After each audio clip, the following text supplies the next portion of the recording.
नमस्कार सभी भैया बहनों को।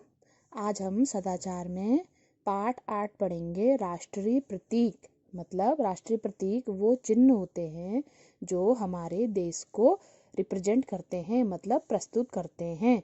जैसे कि अगर हम भारत का झंडा देखेंगे तो हमें पता चल जाएगा कि ये भारत देश का है। वैसे ही हम चीन का, अमेरिका का या ब्रिटेन का, जहाँ का भी हम जब झंडा देखते हैं ना, तो हमें पता चल जाता है कि यह उस देश का झंडा है। इन्हीं को, जो ये चिन्ह होते हैं छोटे छोटे से, इन्हीं को राष्ट्रीय प्रतीक कहा जाता है। तो देखिए, सबसे पहला हमारा राष्ट्रीय प्रतीक है राष्ट्रीय ध्वज। हमारा राष्ट्रीय ध्वज कितने रंगों का है? 3 रंगों का है। और इसकी लंबाई और चौड़ाई जो है वह 3:2 रहती है। ध्वज के सबसे ऊपर केसरिया रंग होता है, देखो है ना, केसरिया रंग है। यह रंग त्याग और बलिदान का प्रतीक होता है और भारतीयों के त्याग और बलिदान को याद कराता है। हमें आज़ादी देने में जिन जिन हमारे महायोद्धाओं का बलिदान हुआ है उनकी हमें यह याद दिलाता है। दूसरा रंग है हमारा सफ़ेद, और सफ़ेद रंग हमेशा शांति प्रियता का परिचायक है, क्योंकि हमारा देश जो है हमेशा शांति वाला देश रहा है। मतलब भारत देश जो है लड़ाई झगड़ में बिल्कुल विश्वास नहीं करता है। फिर सफ़ेद पट्टी में 24 धारियां होती हैं। 24 धारियों का वाला चक्र होता है एक, जो गतिशीलता का परिचायक है, मतलब कि हम लोग विकास की ओर अग्रसर हमेशा रहेंगे। सबसे नीचे हरी पट्टी होती है, यह हमारे देश की हरियाली और समृद्धि का प्रतीक होता है।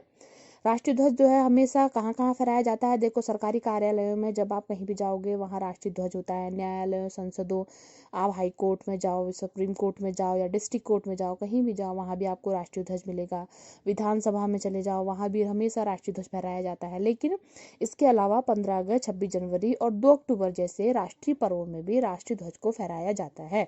अब देखो, राष्ट्रीय ध्वज से संबंधित कुछ सावधानियां होती हैं जिन्हें हर भारतीय को मानना बहुत ही आवश्यक होता है।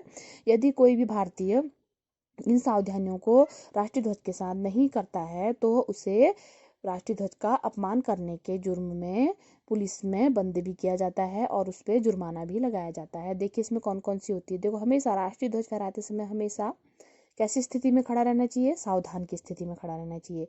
ध्वज को 5:30 शाम को शाम जैसे ही शाम के 5 बजते हैं, आप दिन भर तो राष्ट्रीय ध्वज फहरा सकते हो, लेकिन 5 बजे के बाद उसे उतार लेना चाहिए। राष्ट्रीय ध्वज कटा फटा उल्टा फहराना ध्वज का अपमान होता है। कभी भी ऐसा नहीं होना चाहिए कि हरी पट्टी ऊपर कर दी और वाली पट्टी, जो इसकी केसरिया वाली पट्टी है, वो नीचे कर दी। ऐसा भी नहीं होना चाहिए। और राष्ट्रीय ध्वज को कभी भी टेढ़ा मेढ़ा भी नहीं होना चाहिए, उसे हमेशा बिल्कुल सीधा खड़ा होना चाहिए। किसी भी परिस्थिति में राष्ट्रीय ध्वज को जमीन पे नहीं गिरने देना चाहिए। हमें अपने राष्ट्रीय ध्वज का सम्मान करने के लिए उसे कभी भी जमीन में नहीं गिराना चाहिए। फिर आता है हमारा राष्ट्रीय गीत है और राष्ट्रीय गान। वंदे मातरम हम सभी लोग अपने विद्यालयों में डेली, जब भी हम विद्यालय से अपने घरों को प्रस्थान करते हैं तो हम वंदे मातरम गाते हैं। वह हमारा राष्ट्रीय गीत है। राष्ट्रीय गीत आनंदमठ नामक एक उपन्यास से लिया गया था। इसके रचयिता कौन है? बंकिम चंद्र चटर्जी जी हैं। और जन गण मन हमारा क्या है? राष्ट्रीय गान है ना, नेशनल एंथम। हम अपने प्रार्थना होने के बाद लास्ट में नेशनल एंथम गाते हैं, राष्ट्रीय गान गाते हैं, और इसके रचयिता जो है वह है रविंद्रनाथ ठाकुर जी हैं। विद्यालयों में इसका प्रतिदिन गायन किया ही जाता है, यह आपने देखा ही होगा और आपको पता भी है कि हम लोग विद्यालय में वंदे मातरम और राष्ट्रगान का प्रतिदिन गायन करते हैं। ठीक है।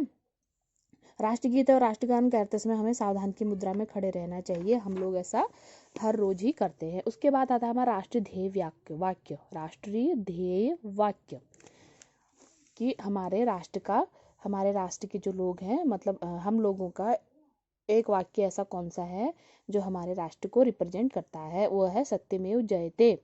सत्यमेव जयते जो है सत्यनिष्ठा का प्रतीक है। इसका तात्पर्य यह है कि हम लोग हमेशा सत्य के साथ हैं और सत्य की हमेशा ही जीत होती है।